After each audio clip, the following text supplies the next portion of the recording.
Alô, alô, rapazes e raposas! Eu sou o Mr. T, mais uma vez, estamos aqui no Chateando. Hoje nós teremos um convidado que já participou aqui com a gente, mas antes eu quero falar com o Dudux, que tá aqui comigo também. Opa, boa noite! Boa noite, que a gente tá gravando à noite aqui, mas eu com a minha falta de experiência em gravação de podcasts, agora vou ser mais constante, mas... Minha falta de experiência, dei boa noite, mas bom dia, boa tarde, dependente do horário que estiver ouvindo, bom alguma coisa. Aqui tem que falar, tem que cumprimentar todos os horários, porque a gente nunca sabe, né? Hoje a gente tá com desfalque, o Ticão, né? Hoje ele não pôde participar, o Ticão quebrou a sequência dele, ele era o recordista de episódios gravados em sequência, e nunca tinha faltado nenhum. E agora ele perdeu o posto. E aqui também com a gente tá a Jess. E aí, Jess? Oi, gente. Fala, galera. Olha, eu acho que todo mundo vai sentir falta do Ticão, mano. Porque os comentários aleatórios dele são os melhores. Então a gente vai tentar aqui provar algum tipo de LSD pra ver se a gente consegue pegar ali a vibe do Ticão, tá? Não, ninguém vem nada aqui não. Ninguém é traficante não. Ninguém comanda quadrilha de nada aqui não. Mas sim, hoje a gente tá aí com um convidado, né? A gente tá fazendo um Remember, né? Um comeback. Como é que os jovens hoje em dia falam quando voltam pra ex? Eu não sei. Não faço ideia. Como é que funciona? McDonald's, não sei. Não sei também. Na minha época era, né, um flashback. Então a gente tá fazendo um flashback com uma das pessoas que participaram ali com a gente bem no início do nosso podcast, lá quando era apenas um neném. Sim. E tá super legal saber que a gente consegue contar com pessoas assim com frequência, o que significa que ele não ficou tão traumatizado assim na primeira vez. Talvez fique um pouco agora. Sim!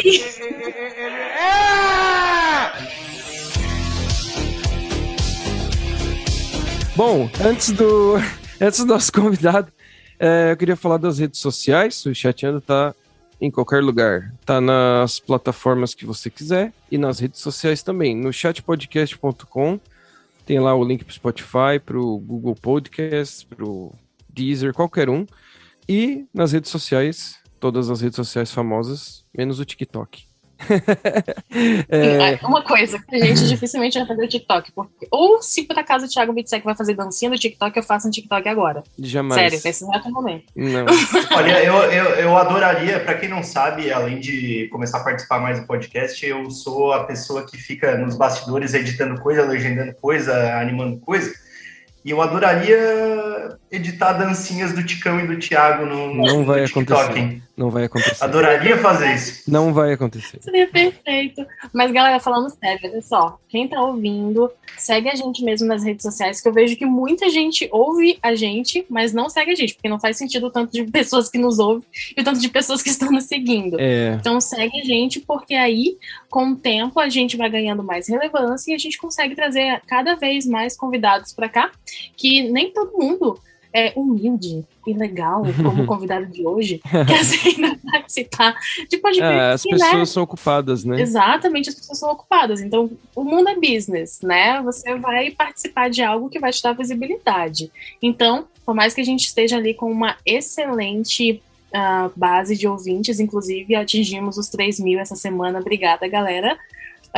Muito Sim. Bom. Parabéns a todos que estão com a gente, porque querendo ou não, isso é por causa de vocês. Daqui pra frente, quanto mais seguidores a gente tem, mais pessoas legais a gente consegue trazer, belezinha? Então segue a gente lá, faz esse favorzinho. Nossa, eu tô muito youtuber. Exatamente. Meu Deus. Bom, vamos apresentar o nosso convidado, é o tio Virso, mais uma vez participando aqui com a gente. Ele que é historiador de arte, PhD em comunicação e linguagem. Hoje vai bater um papo bem bacana aqui sobre mau gosto. E aí, tio Virso, tudo certo? Uma excelente apresentação. E a gente trouxe esse convidado para falar sobre isso. Exatamente. Vocês não sabem como eu fico feliz de ser associado com esse tema. É um tema que eu sou apaixonado há anos já, e eu fico muito feliz que vocês tenham tomado como uma referência para a gente falar sobre o mau gosto. Eu tô pensando se é ironia, se não é. Eu tô meio sem saber o que fazer. Não, mas o mau gosto também, a gente pode começar a falar, pode incluir o brega, né? Então, qual que vai ser? É por causa do brega, é por causa do mau gosto? tô brincando. Mas e aí, Tivers, como é que tá? Cara, participasse com a gente aqui no no episódio 6, lá na História da Arte, Mamilos e Rock and Roll, pra quem quiser ouvir. E desde lá, como foi? Como tem passado o ano? Como foi este ano pra você? Conselho que todo mundo ouça, quem não ouviu ainda, que ouça essa conversa, porque aquele dia foi louco. Eu tenho estado muito bem, assim, como eu sempre digo, eu sempre fico surpreso com a quantidade de pessoas que estão dispostas a sintonizar numa página de História da Arte. Hoje em dia são certamente muito mais do que eu esperava que existissem, e tem sido muito, muito satisfatório. E daí, consequentemente, eu tive a oportunidade aí de ampliar minha base de temas e tratar de uma série de coisas que fogem ao comum, que para mim é muito importante porque eu sempre tive muito medo do óbvio, né? Eu sempre busquei fugir do óbvio. E agora que eu tenho um público, eu posso arriscar mais, né? E fazer coisas que são um pouco mais fora da caixinha. Isso vai ter sido bem legal. Eu tô louco? Não! Eu não tô louco! Eu não tô louco!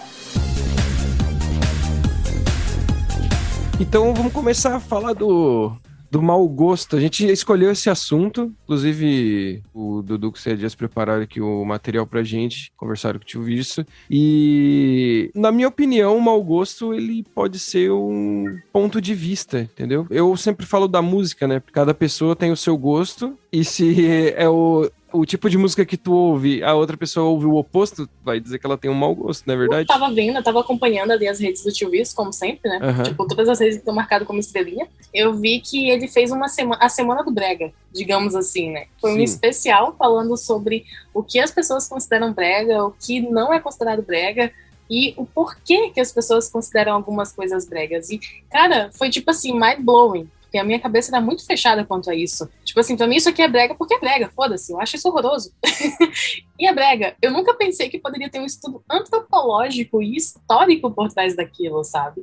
Foi o que o Tio Virso trouxe pra gente, né? Isso pra mim é muito importante. Eu acho que é muito importante falar sobre mau gosto pelo seguinte, né? Assim, como vocês já disseram, assim, mau gosto é uma coisa que é muito referencial, né? Assim, você tem uma base assim, que você forma ao longo da tua vida do que é uma coisa de bom gosto, e daí quando você é confrontado com algo que vai diretamente de encontro àquilo, você pensa, isso é uma coisa de mau gosto. Então é algo muito, muito, muito referencial. Mas o que acontece com a arte é que não é tão simples assim. Não é simplesmente você dizer, eu discordo disso, porque com frequência as pessoas, elas discordam de você em bloco, né? Assim, então você se vê, você não vê apenas uma discordância ou uma opinião diferente da tua, você se vê assolado por né, assim, por um coletivo de dedos do meio voltados para a sua direção. Por isso que eu acho que é importante discutir por que a gente considera certas coisas como sendo de mau gosto. E eu acho que é particularmente evidente isso na nossa época, porque você observa que tem certas coisas que a única coisa que torna elas de mau gosto, realmente, é o tipo de pessoa que está usando elas, né? Assim, o fato de elas serem mais baratas, ou elas serem feitas, né, serem versões das coisas feitas de plástico, ou serem mais genéricas, tá? Mas aí você olha e você vê que tem pessoas que usam, né, versões gourmetizadas daquilo, né, assim, e é algo que perfeitamente, que daí se torna algo elevado, se torna algo de bom gosto, né? Assim, tipo, o minimalismo é um excelente exemplo disso, né? O minimalismo é uma gourmetização da coisa nenhuma, né? Assim, então você tem do simples, né? Exatamente, você tem uma adaptação daí. Da mesma forma, assim, tipo, houve uma época, assim, em que você usar, né, pele de animal e tal era algo super sofisticado. Eu brinco, no momento em que as pessoas puderam passar a comprar a legging de pele de oncinha por um preço mais barato, a partir daí virou brega, né? Porque todo mundo podia. Então, eu acho que mau gosto e bom gosto passa muito por essa coisa antropológica mesmo, que a Jess falou.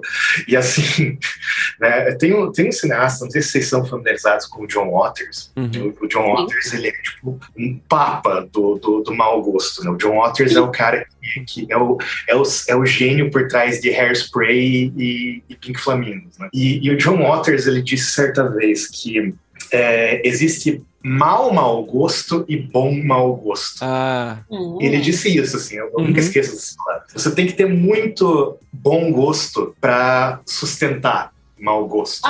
O que ele quer dizer com isso é que, assim, para você encarar assim, e se colocar de uma forma que as pessoas geralmente consideram de mau gosto, você tem que ter muita coragem, você tem que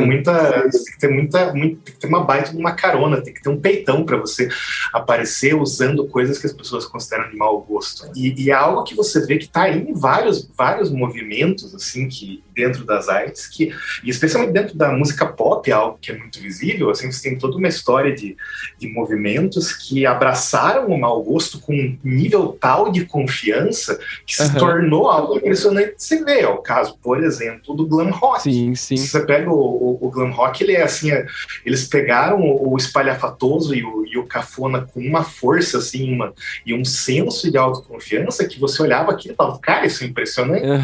Tipo o Visual Kei no Japão, ou mesmo tipo o Tecnobrega no Brasil, né, assim, uma série de movimentos que fazem isso, assim. Então, que você tem que ter uma consciência de que as pessoas vão considerar aquilo de mau gosto, mas que se você usar com convicção, né, com consistência, né? Você não só vai passar, mas como você vai mostrar aquilo como uma estética que é bastante válida, inclusive. Sim, isso é tipo, também, como eu dei o exemplo da música, antes, a mesma coisa que a música, por exemplo, a música no rádio, né? Às vezes é uma música de mau gosto, e pelo fato de tá tocando ali, fica na cabeça do pessoal e vira, tipo, sei lá, P.O. Box, ou não sei, alguma música, né? E às vezes acontece o contrário, né? Tocou tanto que encheu o saco e é brega. Exatamente. Tem muitos exemplos, assim, de arte que justamente a repetição tornou ela obsoleta, né? Assim, então, quantas e quantas músicas, e eu, assim, aqui eu tenho né, autoridade para falar, porque eu nasci em 85, então eu cresci com músicas que na época que eu era criança eram super cool e maneiras, assim, e hoje em dia são memes, né? Assim, são diversas, assim, porque elas foram tão repetidas, especialmente em formaturas, né?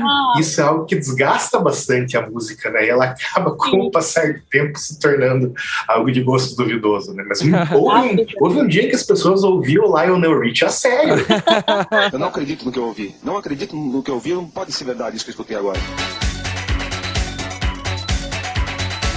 Gente, uma coisa que ocorreu assim com o tempo, principalmente nessa questão de música de festa, e aí agora me veio isso muito fresco na cabeça, foi a questão da Eurodance nos anos 90, começo dos anos 2000, que inclusive no Brasil ganhou a alcunha já um pouco mais raio bregatizador de poperona. O poperô, ele virou a instituição brega que depois de um tempo, tipo, antes o pessoal levava a sério, o pessoal dançava a sério sem festa. Hoje em dia tu só bota pra zoar, tipo, o clipe do Didi D'Agostino entrando no palco com um sinalizador na mão.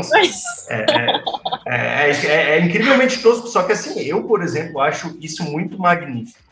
Eu não sei se o tio Virso conhece esse cara, mas assim, o cara tá dentro desses estudos do brega e do bom gosto, do mau gosto. Não sei se já ouviu falar do Fábio Mosini, que ele é dono de uma gravadora de hardcore lá de Vila Velha, no Espírito Santo.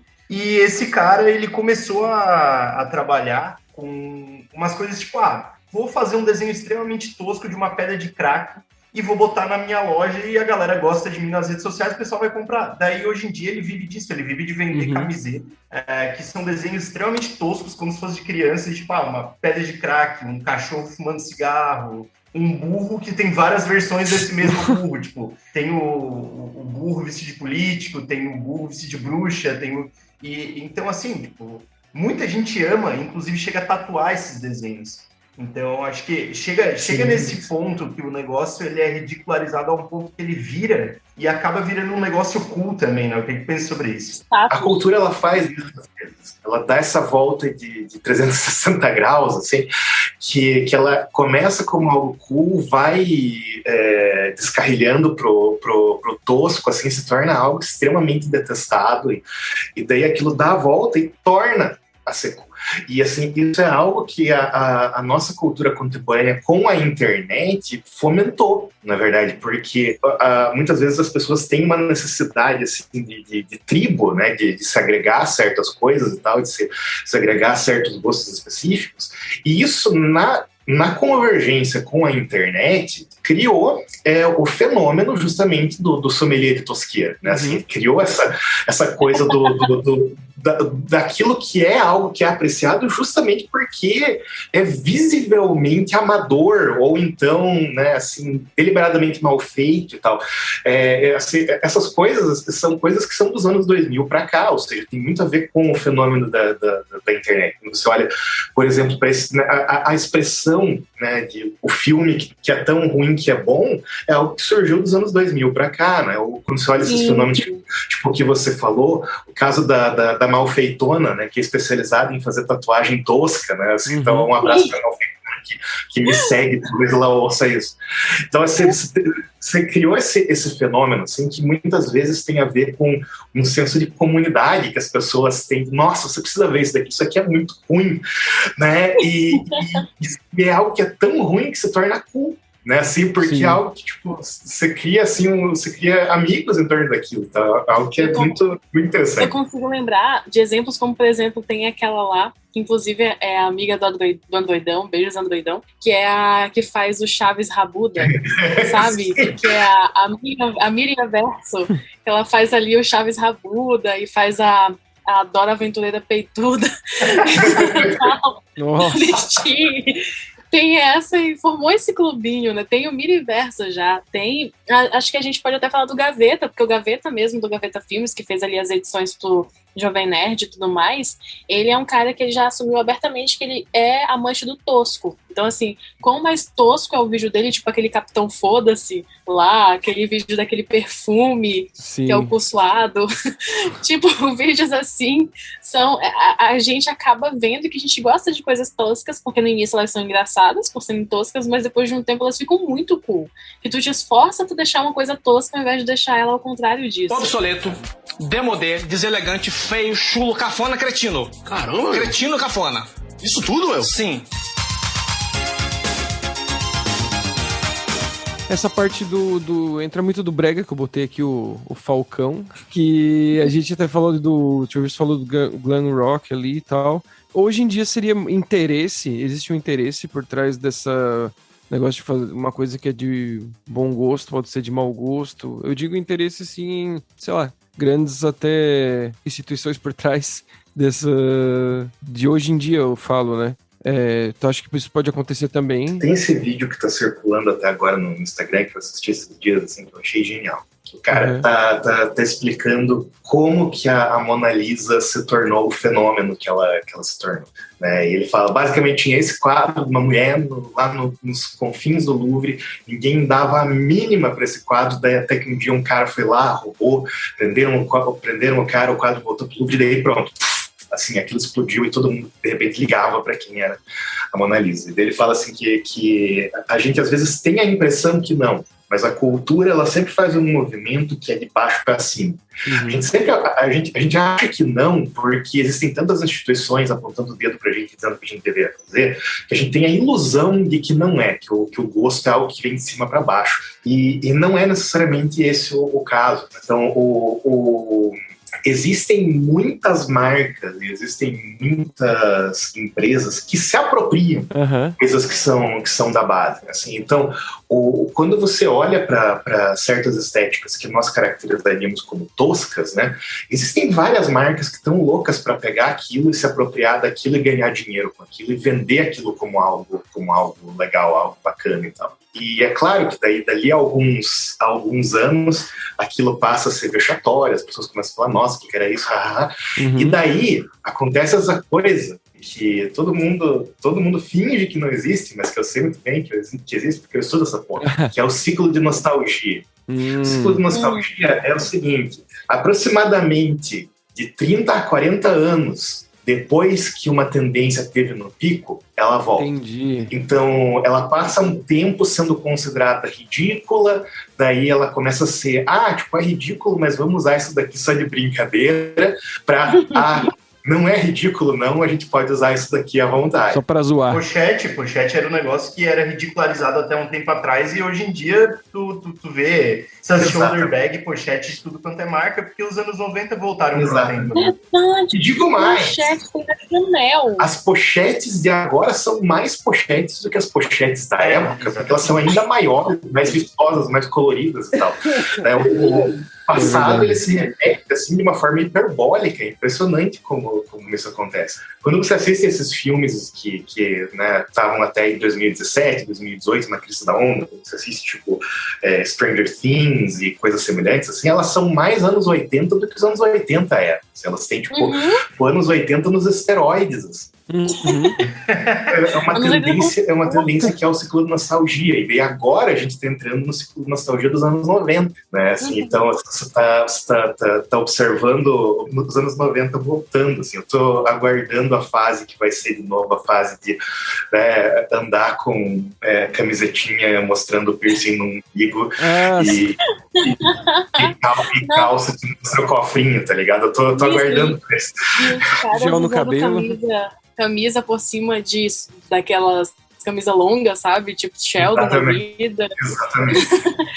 Isso é uma coisa bem legal que tu disse, que eu vi até num vídeo de um cara que ele analisa a cultura pop como um todo. Anderson Vieira é o nome dele. E ele fala em relação da nostalgia, porque se tu for olhar, principalmente quem ouve música pop e tudo mais, se tu for olhar as músicas que fizeram sucesso esse ano e no ano passado, são todas inspiradas nos anos 80. Todas. Tiveram discos, assim, ambientados. A Dua Lipa, ela fez um disco só dos anos 80 ali. Ela tem um clipe que é inteiro num anime inspirado em Sailor Moon, sabe? Então tu viu muito disso hoje em dia. O cara lá, o The Weeknd também, os clipes dele todo ali como se fosse um filme policial dos anos 80, 90.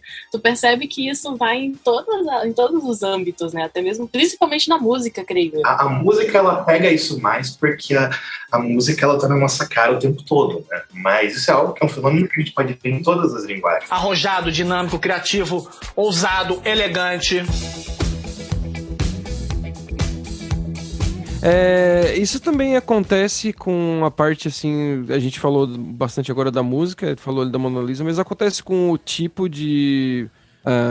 por exemplo, quando um pintor vai pintar um quadro, existe as tendências de cada época, e isso também se passa com esse tipo de arte. Tipo, hoje em dia, pintar um quadro de um outro estilo é considerado brega, por exemplo, assim, ou de mau gosto, não sei. Super. Assim, eu já ouvi isso, assim, tipo, porque, assim, por exemplo, hoje em dia é muito raro, assim, é um percentual bem pequeno dos pintores, assim, que buscam fazer uma obra realista, por exemplo. Assim, algo que hoje em dia é extremamente uncool, assim, é algo que é tipo, super ultrapassado. Mas tem artistas que vão buscar isso justamente na contramão, assim. Então, esses que vão numa direção de um realismo só para incomodar e atazanar mesmo, assim, o status quo. E daí você ouve, assim, às vezes, nossa, que coisa brega, isso que é ultrapassado e tal. E tem vários artistas que fazem isso assim como algo deliberado, né? E tem todo tipo de coisa que às vezes a gente olha assim, e eu mesmo sou culpado desse pecado, assim, de olhar para de às vezes ir numa exposição e falar, nossa, que década de 70 esse daqui, né? Assim, de olhar e pensar, nossa, tão datado, né? Como é que estão fazendo esse tipo de coisa aí? Por que da criminalização do mau gosto? Porque a gente faz isso. A gente pune as pessoas severamente pelo mau gosto, que é algo que é interessante, porque é uma coisa que não machuca ninguém. Sim, é verdade. Sabe, assim, você gostar, sei lá, de usar jaqueta de vinil cor-de-rosa é algo que não deveria ser considerado ofensivo, mas a gente trata aquilo como se fosse uma ofensa. E tem uma autora, inclusive, que é a Jo Weldon, que ela escreveu um livro sobre a história do animal print, é maravilhoso. Ela fala assim que existe uma espécie de inveja recalcada assim, de você olhar para a pessoa que tenha coragem de sair na rua daquele jeito, você pensa, puta merda, eu poderia sair na rua desse jeito. E é algo que acontece com relação a muita coisa, que não é só atrás, né? Assim, é algo que até alguns anos atrás, porque hoje em dia tatuagem é um negócio que todo mundo tem, mas eu ainda lembro da época que tatuagem era coisa de bandido e marinheiro, né? Assim, então, você via a pessoa... Meus pais ainda acham isso. Exatamente.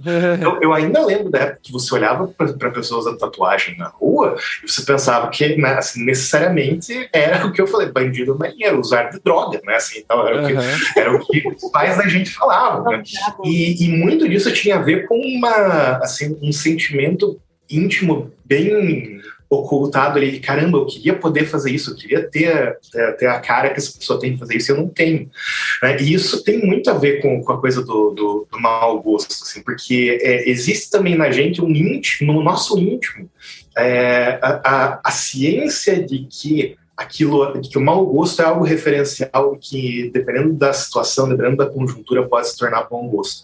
É como eu falei, assim, por exemplo, como o caso do glam rock, assim, de outras tendências. Eu vou dar um exemplo, assim, que para o pessoal da música eu acho que é um exemplo áureo. Né? Assim, o Kiss construiu toda uma história com o estilo deles, que era um estilo argumentavelmente hiperbrega, né? Assim, com as maquiagens e com, né, salto plataforma e salto plataforma e cuspir fogo no palco e tudo mais. E aí, de repente, eles decidiram, de tanta pressão para eles mostrarem a cara, fazerem aquele álbum lendário que eles fizeram sem a maquiagem e não usando preto, né? E as pessoas olharam para aquilo e falaram, minha nossa, que coisa ridícula. E eu acho interessante que as pessoas olharam para eles normais, né, e falaram assim, coisa ridícula, quando eles tinham passado anos usando pintura de monstro na cara e cuspindo fogo no palco, né? Sim, aí tava tudo bem. Né? E aí tava tudo bem. Tava tudo bem. E aquela mudança que foi o quê? Por quê? Porque é uma ruptura, né? E assim, as pessoas, elas sentem aquele choque diante da ruptura e aquilo incomoda, né? Assim, você vê algo que não é padrão, qualquer que seja o padrão que está estabelecido, e aquilo te choca. Hoje em dia, se a gente vê alguém na rua usando mullet, né? Existe uma experiência de choque ali, né? Assim, quem negar que tá mentindo, né? Que você não se choca quando você vê. Pra vocês, um luxo! Se você gosta de brega, meu amigo, depois desse episódio, vá na Netflix e assista, né? Tiger King. Tiger King. Tiger King é excelente, é a máfia dos tigres, né? A tradução do português. Tipo, é muita chita, urso e mullet e calça mostrando o cofrinho, é tudo isso que você tem. E tipo, fez tanto sucesso e tudo que tem uma galera fazendo mullet nos Estados Unidos por causa dele, sabe? Não, e assim, se for parar pra pegar o próprio exemplo do Kiss, tudo isso que tu falou agora sobre o Tiger King, isso é basicamente o Kiss nos anos 80. Até achei engraçado o tio Visto dar o exemplo do Kiss aqui, porque, pô, daqui a pouco vai trocar a minha imagem com a dele, assim, porque 2 cientistas da linguagem, o cara falou de Kiss, que é a minha banda preferida, eu conheço quase todos os detalhes da carreira inteira, assim, tanto que eu comecei a chamada com... o meu background era uma foto do Paul Stanley de cuequinhas adeltas, o bebê no álbum Crazy Nights, que é sensacional, que eu uso pra qualquer coisa. O álbum é o Lick It Up, né? O primeiro que foi tirado da maquiagem foi o Lick It Up, mas o que eu tava com a foto aqui era o Crazy Nights, que consegue ser mais brega ainda. Sim, sim. O mais brega de todos é o Asylum, na verdade, mas o Crazy Nights ainda era bem brega. Só que tava saindo do glam rock total e tava indo imitar o Bon Jovi. Só que assim, pegando esse contexto em que as áreas do brega, as áreas do mau gosto, entre aspas, elas acabam conversando de alguma maneira, tio Virso, mesmo com todas essas intersecções e o brega, o mau gosto, entre aspas, indo e sempre voltando e ciclando e tudo mais, tu acha que dentro dos teus estudos acadêmicos tu chegou em algum ponto que é um ponto comum entre toda a estética do brega, do tosco, tipo, isso aqui tá presente em absolutamente tudo que é considerado brega ou tosco em algum momento, sabe? Cara, o ponto em que todas as estéticas consideradas bregas convergem é uma franqueza muito forte. todas as estéticas que são consideradas bregas, assim, elas têm uma sinceridade muito grande, assim, que ela não consegue evitar de ser daquele jeito, e daí ela dá um passo a mais. E aquele um passo a mais é o ponto em que ela perde para usar um linguajar internet aqui, o norme, né? A pessoa média, né?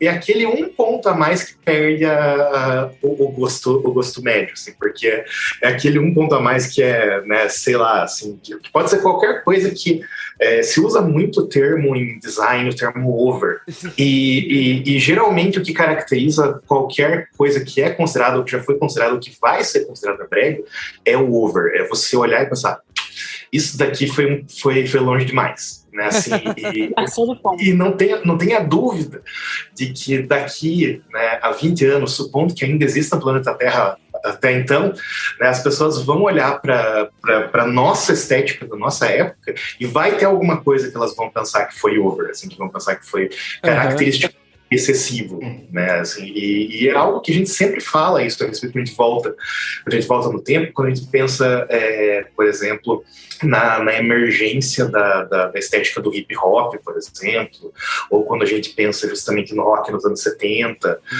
ou mesmo quando a gente pensa na própria emergência do rock em si, nos anos 40 e 50, quando a gente para pensar no visual rocker, né, com a jaqueta de couro e o cabelo penteado com brilhantina e regatinha branca e calça jeans justa e tal, né, assim, a gente sempre vai olhar para algo ali e pensar, nossa, isso daqui foi demais. Né? E esse é o ponto que todo brega tem em comum, ele é sempre demais. Eu acho que eu sei o que vai ser considerado brega daqui uns... Não precisa nem ser 10, daqui uns 5 anos talvez. Alongamento de uni megahertz. Ah, mas com certeza, com certeza.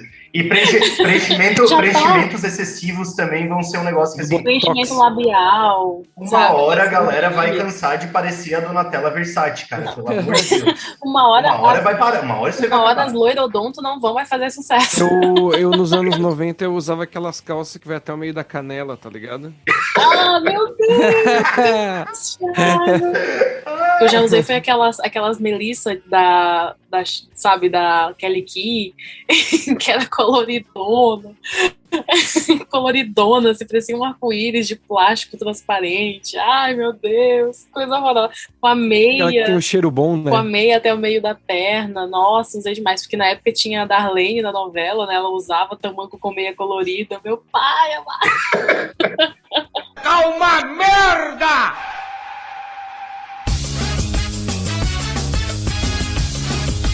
Quando você decide que algo vai ser mais chique, mais fino, assim, imediatamente você tem que dar uma limpada na coisa mais anárquica, mais carnavalesca daquilo. É só você ver uma festa de gente rica, entendeu? Assim, uma festa de gente rica, ela tem que tirar, né, todos esses, né, entendeu? Ninguém vai subir na mesa na festa de gente rica, né, assim, porque... Tem dois exemplos disso. Um é de hoje em dia é o futebol, que o futebol, depois da modernização dos estádios, toda a festa que era um esporte popular virou um esporte de gente rica.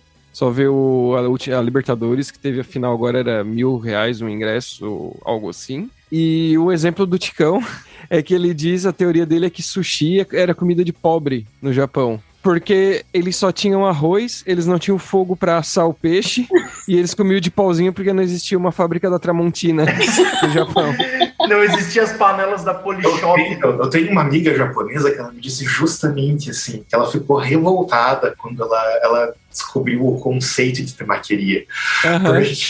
Porque temaki no Japão é tipo, você encontrou os negócios sobrando na geladeira, tipo, tem um arroz de anteontem ali, umas coisas e tal, você enrola aquilo tudo, é tipo um misto, tá ligado? Tipo, e de alguma forma, assim, ele se transformou no temaki brasileiro. E aquela coisa, né, cheia de cream cheese e o cacete A4, que não chega nem a ser temaki de verdade, né? Mas tá aí uma coisa que eu acho que o tosco se supera, assim, ó, essa é a minha opinião.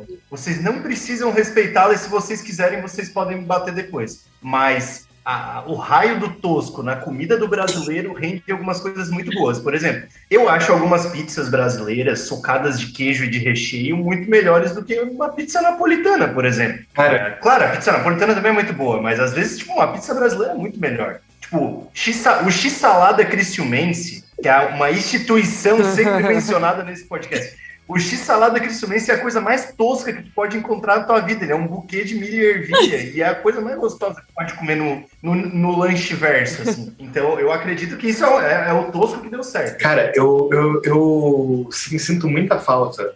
Eu sou paranaense, eu sou de Ponta Grossa. Assim, então, uma coisa que eu sinto muita falta é do dogão. Né, assim, o dogão, ele é entupido de coisa. E assim, uma coisa que me deixou chocado quando eu saí para viajar um pouco mais na minha vida, foi descobrir que não é em todo lugar que eles entopem o lanche de milho e ervilha. Não né? Assim, que milho e ervilha, eles não são ingredientes obrigatórios no Brasil inteiro. Eu descobri que era uma coisa bem sulista, na verdade, isso, porque eu chegava nos lugares e não era uma opção colocar milho e ervilha no lanche, qualquer que fosse. No Acre a gente coloca, e digo mais, a gente ainda coloca banana frita. Eu adoro, que eu acho massa. Ninguém supera os porto-alegrenses que inventaram o X-lasanha, né? Mas... Puta que pariu, cara. Eu quero muito comer isso aí.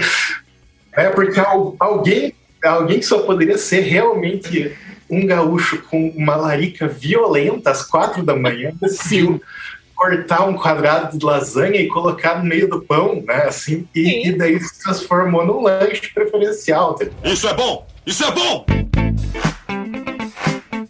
Ó, regra, assim, isso vale para qualquer linguagem artística, em qualquer momento da história. Assim, sempre vai ter um cara ali do lado para olhar o que outro cara tá fazendo e dizer isso não é bom o suficiente. Uhum. Não é assim, eu não faria desse jeito. Sempre vai ter isso em qualquer momento histórico, em qualquer forma de manifestação artística. Só que assim, o cinema, ele, como o cinema ele, surge com assim, a aurora da indústria, né? Surge no finalzinho do século XIX, e ele é acelerado em tudo, né? E, assim, o cinema viveu uma história que é uma versão 1000 vezes mais rápida do que as outras artes viveram. A gente tem um percentual muito grande de gente que fica lá no canto, né, assim, dizendo, não, mas isso não é bom, não, isso não é arte. E é por isso que, de forma geral, todo o sommelier de arte é irritante, mas o cinéfilo consegue ser mais irritante do que os demais por causa disso, por causa dessa experiência acumulada ao longo do final do século XIX e todo o século XX. Muitas vezes esse negócio dos críticos ser assim meio chato é porque eles não têm fica aquela imagem do passado e não consegue abrir a cabeça para coisas novas, talvez. Então, entre um pouco da nostalgia, não sei. É uma nostalgia de... Meu tempo não era assim. Uma nostalgia, mas como o cara tem um lugar de fala grande, daí ele pode... O que a gente não pode esquecer a respeito do crítico, né, é que, em princípio, ele deveria ser um teórico da área. Ele deveria ser alguém que tem uma compreensão da área aberto o suficiente para estar disposto a encarar novas contribuições como contribuições. Mas o crítico, frequentemente, ele assume a postura de um gatekeeper, né? Ele se torna um gatekeeper da área. E, com frequência, eles podem, às vezes, atrasar, né, assim, novas atitudes, novas entradas, novas possibilidades, só porque, né, eles têm uma visão que é retrógrada, muitas vezes. Então, assim, eu gosto de ter... Eu não vou dizer que eu sou um grande fã do Martin Scorsese, né, porque eu nunca me apaixonei por Martin Scorsese. Nunca me apaixonei. Assim, eu tenho um problema que, com frequência, autores que a maioria das pessoas desenvolvem uma paixão, eu não consigo me conectar. Nunca. É um nível baixo de hater. Nem quando era ok gostar do Woody Allen, eu não era, tipo, né, fã do Woody Allen. E, assim, eu tenho vários filmes do Martin Scorsese que eu gosto. Só que a crítica que ele faz, ela é uma crítica deslocada, é uma crítica que ela carece de perspectiva, que é o fato de que a pessoa que vai assistir Vingadores, das duas, uma. Ou ela é uma pessoa que ela não vai deixar de ver Vingadores para assistir um filme dele, né? Isso já é algo que tem que ficar claro. Ou ela é alguém tipo a Jéssica que vai assistir os dois, né? Assim, mas o fato de existir Vingadores não quer dizer que ele não vai existir. Essa é uma visão que muitas vezes assim, que existe entre assim, um público mais cult, né, que é acreditar que existe uma espécie de apocalipse da arte, assim, que o fato de que existe Vingadores quer dizer que não existe mais arte. Isso me lembra quando eu tinha 15 anos e achava que só Iron Maiden era bom. Isso, nossa, você sintetizou assim de um golpe só, o que eu tô tentando explicar aqui há 2 horas, né, que é às vezes o mundo do crítico é justamente uma versão de 80 anos do adolescente que acha que só Iron Maiden pode ser bom, né? Assim, então, exatamente. É que nem a gente parar para pegar no século XIX, a galera achando que a arte simplesmente ia acabar por causa da fotografia. Exato. Isso, inclusive, tem o Walter Benjamin, que é um autor que eu leio e gosto bastante, que tipo, ele tava nesse meio, sabe? Ele tem um texto muito famoso sobre isso. Que é a obra de arte, né, da reprodutibilidade técnica, que ele vai malhar o pau na fotografia, dizendo que a fotografia vai acabar com a aura da arte.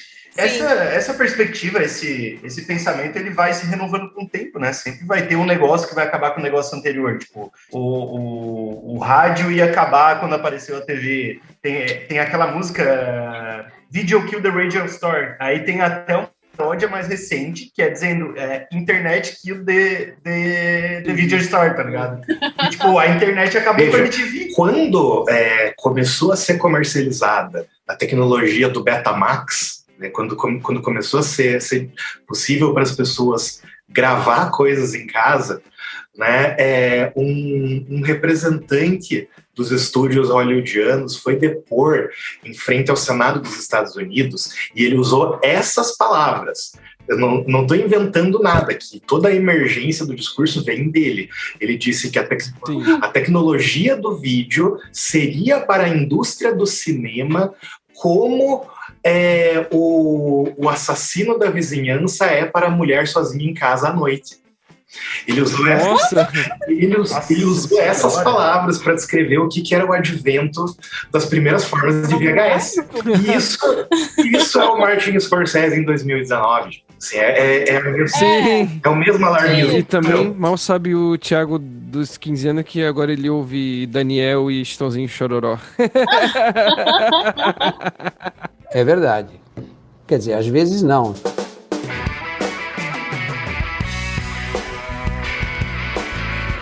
Tio Virso, vamos falar um pouco antes de fechar, qual o trabalho tu estás fazendo agora? Tu continua dando aquelas aulas online para uma escola que tu falou pra gente no outro episódio, como que tá? Faz um pouquinho da tua propaganda antes da gente terminar. Então, quem aí ouve o podcast, mas não me segue ainda, faz favor, vai lá, instagram.com/tiovirso, no Facebook também tem a página, os dois, História da Arte com o Tio Virso, fazendo um favor. Tem conteúdo novo todo dia. Para quem tiver interesse, eu ministro vários cursos aí, tô planejando outros pro ano que vem também. Né? Assim, se você quiser me convidar para dar uma palestra na sua universidade, para animar o aniversário do seu filho e tal, tudo isso, né? Assim, se você quiser uma performance diferenciada pro seu casamento, assim, tô dentro. Eu gosto aquele que o pessoal, assim, os casais mandam homenagem para as mulheres ou para a mãe, e aí tu... É o carro da... Por isso que eu mando homenagem para as pessoas em aniversários. Então, eu só peço isso ao pessoal que me siga. Qual que são os links ali do Instagram, Twitter também, Facebook, tudo? Então, Tio Virso? Tudo tem no Facebook e no Instagram, é tudo Tio Virso. Né? No momento são só essas. E o curso, se alguém se interessar para entrar em contato diretamente contigo, ou alguma escola em específico? O curso vocês podem entrar no Instagram da F508, tá? Que eles que são que oferecem vão oferecer agora o meu curso de férias, inclusive, que é o Tretas da Arte Contemporânea, que é um curso só de treta. Para todo mundo que gosta de treta e gosta de arte, eu tô vendendo agora, né? Então, vocês estão convidados para entrar. Então, não deixe o pessoal participar lá do F508 e acessar as páginas do Tio Virso. Tio Virso, muito obrigado mais uma vez pela presença. Sinta-se à vontade. Sempre que quiser voltar, as portas estão abertas. Obrigado pelo convite. Valeu. Até mais. Jazz, muito obrigado. Valeu, gente. Papo edificante, muito lindo e muito brega. Obrigada. E até a próxima semana. Um papo bonito, um papo formoso, como diria o seu Madruga. Papo né? vestido de roupinha de oncinha, com um anjinho na prateleira do quarto. Cinto de bala e tudo mais. Dudux, valeu, man. Gente, muito obrigado por mais essa noite maravilhosa. Essa noite, de novo? Falando de novo. Esse momento que vocês estão ouvindo aí, cara. E eu queria deixar duas mensagens. A primeira é: venham para Criciúma comer X, e eu vou fazer alguma coisa para apresentar o formato do X de Criciúma para vocês nas nossas redes sociais. E o segundo é: sejam toscos, por favor. Eu provavelmente em breve vou aí comer um X. Mas então tá, é isso aí. Valeu, pessoal. Valeu a todo mundo que tá ouvindo. Não esqueçam de seguir a gente nas redes sociais, Chateando. Estamos em todas as plataformas. Ouçam os outros episódios e ajudem a gente a divulgar o nosso trabalho. O Chateando vai ficando por aqui e voltamos na semana que vem. Valeu!